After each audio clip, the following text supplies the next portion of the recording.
பணியாளர்கள் தேர்வு வாரியத்தின் மூலம் புதியதாக தேர்ந்தெடுக்கப்பட்டுள்ள 127 உணவு பாதுகாப்பு அலுவலர்களுக்கு பணி நியமன ஆணைகள் வழங்கி விழா பேருரை ஆற்றியுள்ள மாண்புமிகு மருத்துவ மற்றும் மக்கள் நல்வாழ்வுத்துறை அமைச்சர் அவர்களுக்கும் மரியாதைக்குரிய மருத்துவ மற்றும் மக்கள் நல்வாழ்வுத்துறை அரசு கூடுதல் தலைமைச் செயலாளர் அவர்களுக்கும் வரவேற்புரை நல்கி அமர்ந்திருக்கும் ஆணையர் உணவு பாதுகாப்பு மற்றும் மருந்து நிர்வாகத்துறை அவர்களுக்கும் வாழ்த்துறை வழங்கிய டிபிஎச் அவர்களுக்கும் இங்கு மேடையில் அமர்ந்திருக்கும் அனைத்து அலுவலர்களுக்கும் உணவு பாதுகாப்புத்துறைக்கு வருகை புரிதல் அனைத்து அலுவலர்களுக்கும் புதிதாக தேர்ந்தெடுக்கப்பட்டுள்ள உணவு பாதுகாப்பு அலுவலர்களுக்கும் இங்கு வருகை புரிந்துள்ள அலுவலர்களுக்கும் என் வணக்கத்தை தெரிவித்துக் கொள்கிறேன்.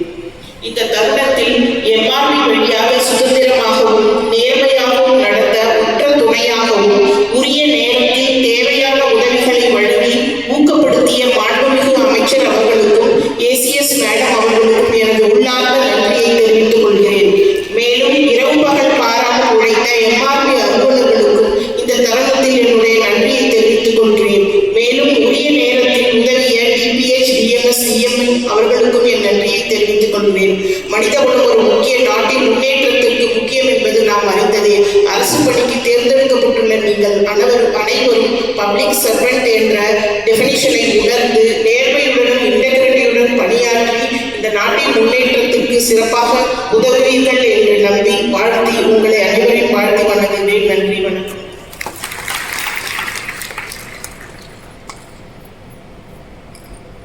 அடுத்ததாக அரசு கூடுதல் தலைமைச் செயலாளர் அவர்களை தலைமை உரையாற்றுமாறு அன்புடன் அழைக்கிறோம்.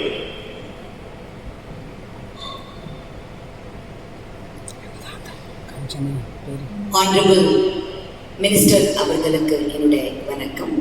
இங்கே வந்திருக்கும் ஹெட்ஸ் ஆஃப் டிபார்ட்மெண்ட்ஸ் அவர்களுக்கும் சீனியர் ஆஃபீஸர்ஸ் அவர்களுக்கும் மற்றும் இங்கே வந்திருக்கும் all the new officers and friends in media உங்கள் அனைவருக்கும் என்னுடைய வணக்கத்தை தெரிவித்துக் கொள்கிறேன்.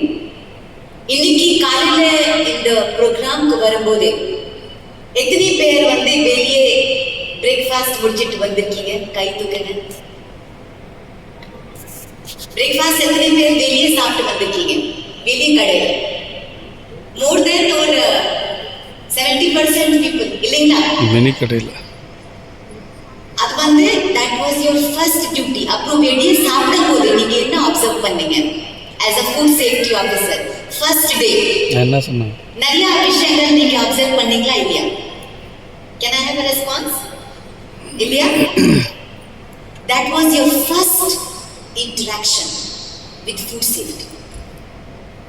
இன்னைக்கு காலையில பிரேக்ஃபாஸ்ட் சாப்பிட்டுட்டு இந்த ப்ரோக்ராம்க்கு வரும்போது அதுதான் உங்க first interaction with most important thing in human beings life and that is food. You agree with me? இப்போ இந்த காலத்துல your interaction with food நம்ம எப்படி சாப்பாடோட எப்படி இன்ட்ராக்ஷன் நம்ம பண்றோம் அது ஒரு 360 டிகிரி அப்ரோச் சேஞ்ச் ஆயிருக்கு. Completely change. ஒரு இன்க்ரீஸ் இன் மாடர்னைசேஷன், மொபிலிட்டி, நிறைய பேர் இப்போ வெளியே ஒர்க் பண்றாங்க. அதனால இப்போ more and more package food, processed food, food stored in the gold storage நிறைய வந்திருக்கு. அதுல நிறைய பாசிட்டிவ் பாயிண்ட்ஸ் இருக்குது, நெகட்டிவ் பாயிண்ட்ஸும் இருக்குது. பாசிட்டிவ் பாயிண்ட்ஸ் பார்க்கும்போது malnutrition ஒரு பெரிய அளவுக்கு கண்ட்ரோல் பண்ண முடிஞ்சது. ஃபார் எக்ஸாம்பிள் மில்க் பவுடர் இல்லைங்களா? இப்போ மில்க் பவுடர் ப்ராசஸ் பண்ணி மில்லியன்ஸ் ஆஃப் குழந்தைகளுக்கு இந்த மில்க் பவுடர்னால ஒரு நியூட்ரிஷனல் சப்ளிமெண்ட் கொடுக்க முடிஞ்சது. நீங்க ஃப்ரிட்ஜ்ல ஃபுட் ஸ்டோர் பண்றதுனால எப்போ வேணாலும் ஒரு கன்வீனியன்ஸ், ஒரு ஹெல்த், ஒரு ஆக்சஸ் இருக்குது, ஃபுட்க்கு ஒரு ஆக்சஸ் இருக்குது. பட் நெகட்டிவ் பாயிண்ட்ஸ் பார்க்கும்போது அதுல ஒரு சூப்பர்விஷன்ஸ் இன்னும் நல்லா இருக்கணும். கவனம், ஃபுட் சேஃப்டி, எப்படி நம்ம ஃபுட் ஸ்டோர் பண்றோம் அது நமக்கு கண்டிப்பா வேணும். இப்போ நீங்க எல்லாரும் ஜாயின் பண்ண போறீங்க, டிபார்ட்மெண்ட் ஜாயின் பண்ண போறீங்க. உங்களுக்கு ஒரு பெரிய ரெஸ்பான்சிபிலிட்டி ஃபுட் சேஃப்டி ஆக்ட்ல இருக்குது. You are at the front line of the food safety. இப்போ இருக்கிறது காலத்துல ஃபுட் சேஃப்டியில ஒரு 360 டிகிரி ஒரு பேராடைம் ஷிஃப்ட் நமக்கு வேணும். அது என்னன்னா எப்பவுமே ஃபுட் சேஃப்டி அப்படின்னு சொல்லும் போதே ஸ்ட்ரீட் ஃபுட் சைட்ல இருக்கிறது ஃபுட் தான் நான் நிறைய பேருக்கு மைண்ட்ல வரும். அப்படி கிடையாது. It is not like this at all. பெரிய பெரிய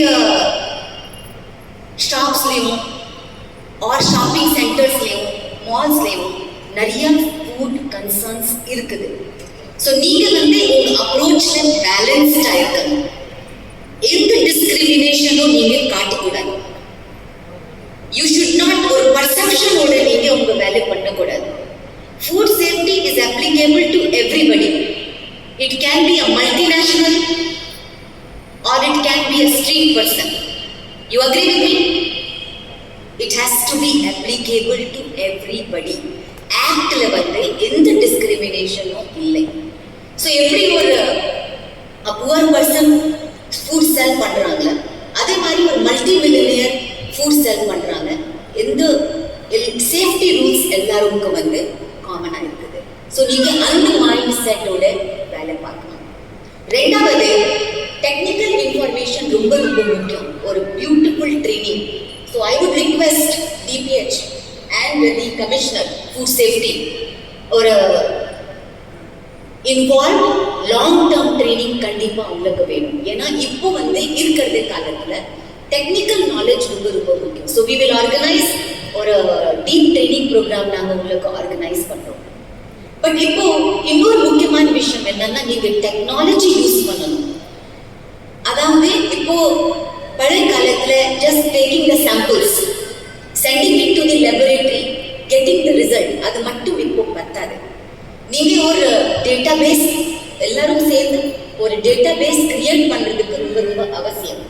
பிகாஸ் பப்ளிக் ஹெல்த்துக்கும் ஃபுட் சேஃப்டிக்கும் டைரக்ட் ரிலேஷன்ஷிப் இருக்கு.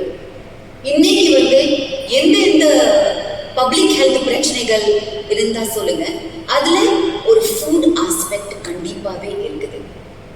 நிறைய கண்ட்ரீஸ்ல ஃபுட் சேஃப்டி ரொம்ப ஸ்ட்ரிக்டா ஃபாலோ பண்றதுனால அவங்களோட ப்ரிவென்டபிள் ஹெல்த் டிசீசஸ் ரொம்ப பெரிய லெவலுக்கு அவங்களால கண்ட்ரோல் பண்ண முடிஞ்சது.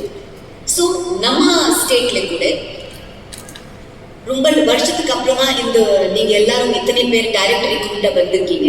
உங்களோட சப்போர்ட்டோட ஒரு நியூ சிஸ்டம் கொண்டு வரணும். அந்த சிஸ்டம்ல பப்ளிக் ஹெல்த் அப்ரோச் ஃபாலோ பண்ணி, ப்ரொஃபஷனல் அப்ரோச் ஃபாலோ பண்ணி, டெக்னாலஜி யூஸ் பண்ணி we have to make sure that food or safety aspect implement பண்ணணும்.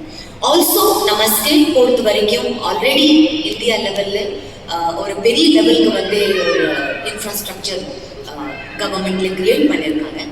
Especially with respect to laboratories. இன்னும் நம்ம லெபரேட்டரிஸ் ஸ்ட்ரென்தன் பண்ணணும். என்னுடைய இன்ஃபார்மேஷன் படி கிட்டத்தட்ட ஒரு 7 lakh people, about 6,99,000 food safety licences இந்த டிபார்ட்மெண்ட்ல இஷ்யூ பண்ணிருக்காங்க. கிட்டத்தட்ட 7 lakhs சொல்லலாம். பட் ஐ திங்க் இன்னும் நிறைய பேர் லைசன்ஸ் வாங்காம இருக்கலாம்.